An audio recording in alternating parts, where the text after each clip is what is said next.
Good morning, or whenever you're watching this. Good day. And today we're going to take a look at part 3 of our series here from the Treaty of Versailles to Pearl Harbor. We just finished with the Nazi takeover of Germany. And we'll talk about some of the other fascist groups in other places too. We've already talked about fascist takeover in Spain and Italy. This is Germany's turn. So once Hitler takes charge, once the Nazis take charge, they decide that they are going to, as soon as they can, put out some new laws to sort of prove that they're in charge and start, putting together their plans into place. And a big part of their plan is to sort of solve what they called the Jewish problem in Germany, which is what to do with all these Jewish people that are living here, because the whole Nazi, obviously false, reasoning for that is that, it's the international Jewish conspiracy that helped bring down the might of the German Republic in World War I. Obviously, that's not anywhere near the truth, but that's what they believed, or at least that's what they said they believed in order to gain power. We'll see. And so they put together what they call their Nuremberg laws. So different laws that are all kind of put together form this system. Number one, Jewish people aren't citizens anymore. They can only marry other Jewish people. They don't get to have government jobs. They can't be teachers, lawyers, doctors, nurses. None of these sort of secure, well-paying, respectable jobs. They'd have to get sort of much lower-paying, much less respectable jobs in Germany at the time. Also creates a group called the Brown Shirts. Now, if you're like, wait a minute, wasn't there black shirts? Don't you mean black shirts? Mussolini, his fascist group of street gangs and paramilitary militia forces. Those were the black shirts. The brown shirts are Hitler's version of those. So again, not super creative, but I don't know a whole lot of people that have accused fascists of being creative.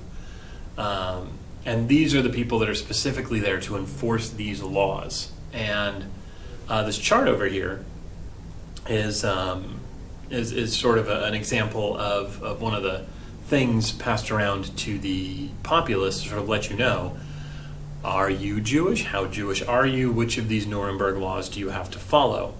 And so these are family trees across here. So on the left-hand side, you have the 4 white circles, and that stands for 4 non-Jewish, or Gentile, I guess, grandparents. And then the 2 dots below those are your 2 non-Jewish parents.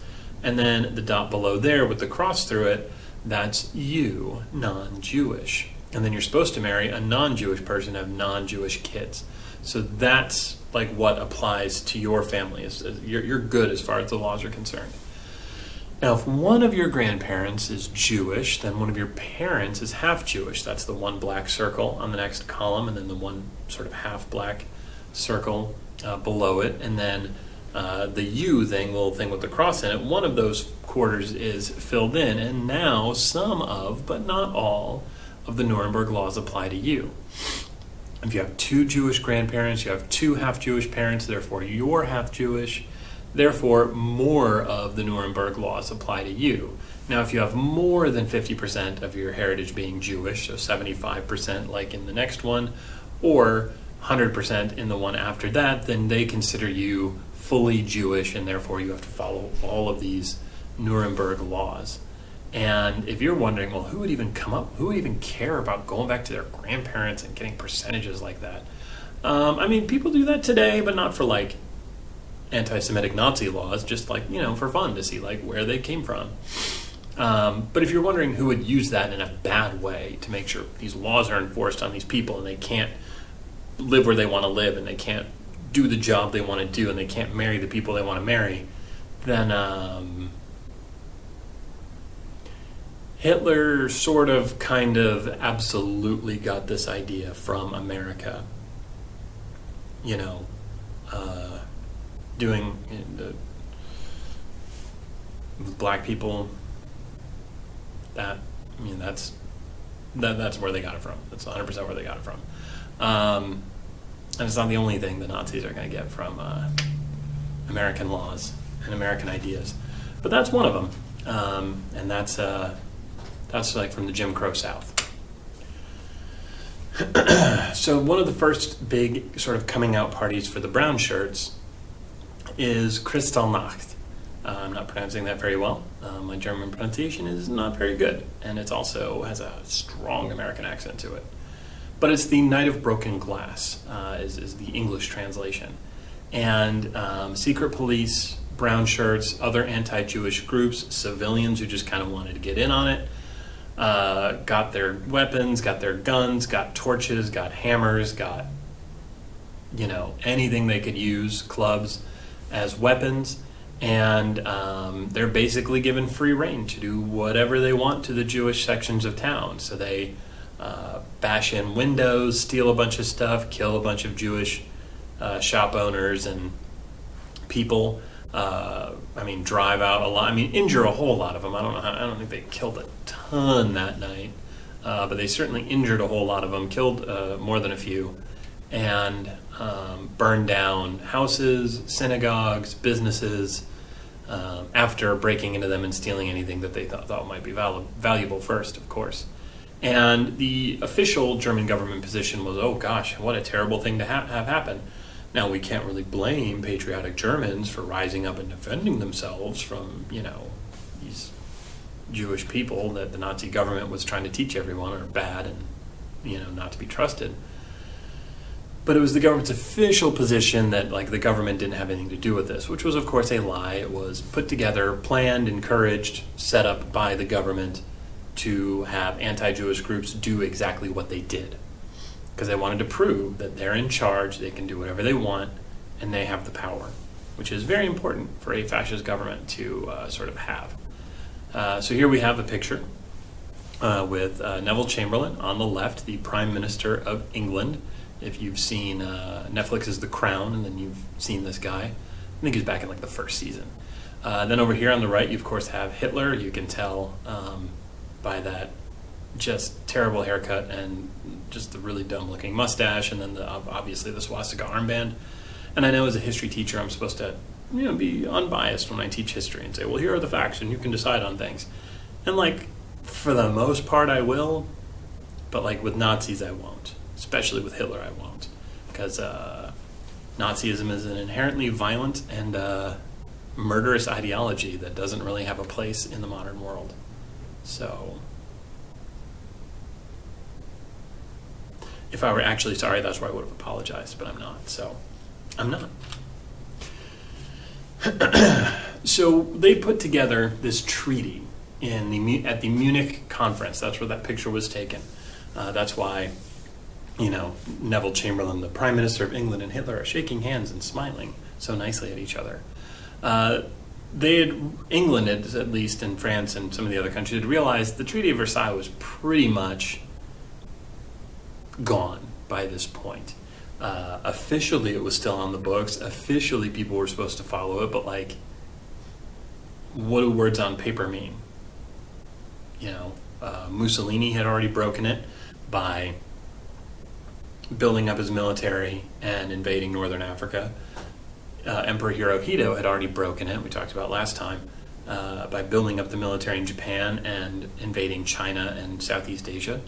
And Stalin, we will talk about Stalin more next semester, but he definitely was violating it by building up the military and invading places. And Hitler was building up his military and starting to occupy territories, starting to invade territories. The Rhineland to the west of Germany, parts of Austria to the south, and he wants the Sudetenland, which is a very useful area of the current Czech Republic. At the time it was Czechoslovakia, and that's what he wants. And at the Munich conference, he talks to Neville Chamberlain and says, hey, you let me have that and we won't go to war. That's all we want. We're good. And Neville Chamberlain, according to most historians and most of World War II history we've had, basically agrees to it and thinks, well, gosh, if we can just get Hitler to be satisfied, we won't have a war on. Now, there have been recent documents that have been declassified and such from England that suggest that maybe Neville Chamberlain knew that Hitler was 100% lying, but he was worried that England wasn't ready for the war yet, so he needed time, and this was just an opportunity to buy time, which, that's history. It's always changing as we find out new facts. So we'll see how that sort of lasts, and how historians sort of evaluate those documents and see whether or not, where Neville Chamberlain was on that question. And here, this is just a map of Germany beginning to remilitarize. So that left-hand side with the dashes, that's the Rhineland. The Sudetenland is that area circled. That's where the part of Czechoslovakia that Hitler wanted, because the majority of the residents, or at least a chunk of the residents in that area, spoke German. So that was kind of his thing, is, hey, anywhere in here that speaks German, that's Germany. And not exactly how that goes, but that's what Hitler believed. And I mean, honestly, you go back and look at French unification a few centuries before, and that's kind of how France put itself together. England, kind of a similar thing, before that. So how does the U.S. react to the Munich Pact? Much like we reacted at the beginning of World War I, isolationism. Much as the fact is, this whole time leading up, the Spanish Civil War, Italy going around conquering things, Japan going around conquering things. Not our concern. It's a European problem. Europeans will deal with it. We're out. Now you compare that to today, and we have troops on 6 out of 7 of our continents, military bases in more than half of the countries on Earth, and just all kinds of things. And in class, a good thing or a bad thing, we'll talk about it. So FDR is trying to sell isolationism at home. Everything we've seen, all of the stuff that's happened, our business is America, and we should be concerned about our good neighbors to the south. Central American countries, South American countries, they need our help. Now, Central and South American countries would tell companies, they sort of were run by our companies, they'll tell you that they didn't really need our help, but Roosevelt was, he was going to go help them. He would help them whenever he saw fit. He would intervene in a situation if our security was threatened, and we would do whatever we needed to do to ensure our domestic tranquility. So FDR kind of pulling an FDR and saying, well, I'm going to change our policy to whatever I want to happen. So maybe you can see, even if you think FDR did the right thing and he was a good president and he did what he had to do to solve the Great Depression and World War II, you can hopefully see where the folks on the other side of that are coming from when they say, like, oh, he was grabbing too much power. He was, taking too much, and oh gosh, he wasn't a dictator, but like, oh, there were some days he kind of seemed close to it. So, there we go. This slide here is an image of German tanks rolling through a town in Czechoslovakia. Might have been Prague, might be a different town. I've never been, so I couldn't really tell you. But there's some Nazi banners put up, and I don't think any of the banners in the image are this particular saying, but like this was a common reason why Germany wanted to, conquer this part of the world. One land, one country, one people, and one language.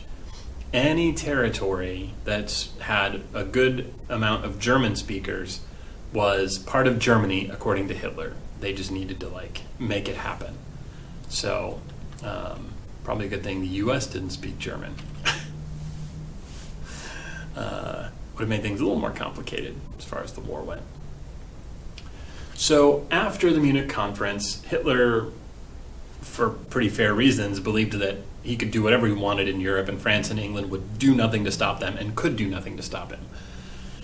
And so he kind of goes full speed ahead on his plans. And France and England are kind of see that, and they're like, okay, we'll give him a few things. We told him he could have Czechoslovakia. We told him he could keep the Rhineland. We told him he could keep the parts of Austria that they had taken over.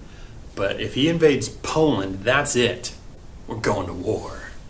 And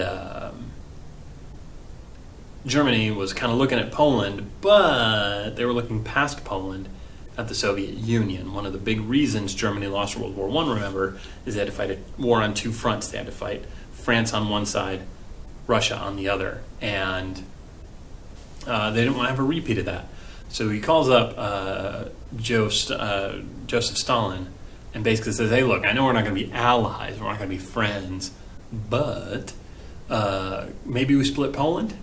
We just don't fight over it. Like, we'll just draw a line and we get this side and you get that side. And Joseph Stalin, who very much wanted Poland and very much didn't really want to go to war yet, was like, yeah, sure. So they put together that plan. England and France are kind of like freaking out about everything. And the U.S. is like, hey, guys, peace, peace, peace, peace, peace, peace. The world's way more profitable when everyone's at peace. And of course, since the U.S. is not getting involved, nobody listens to the U.S. And we end up with this very good political cartoon of the Nazi war machine rolling through Europe, and Poland is next.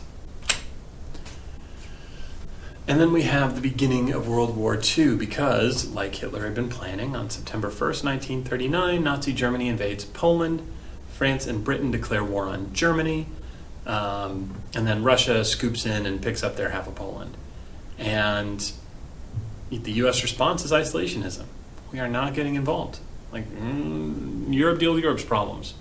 Now, if you can get a ship to America and you can bring some cash, we will sell you whatever you want. Guns, ammo, bombs, oil, food. But your ship has to get to us and you gotta come with cash. Well, just like in the First World War, England blockades the German Navy so they can't get to America. And French and English ships make it and buy a whole bunch of stuff for the war. And the American public is very divided over this whole thing. Should we stay isolated? Should we go to war? What do we do? And we're going to talk a lot more about that on Tuesday when we look over the documentary A Night at the Garden. So that's where we're going to end today. Tomorrow we're going to pick up with World War II beginning. World War II beginning. Sorry, I saw September 1st. World War II beginning and the events that lead toward Pearl Harbor. So see you then.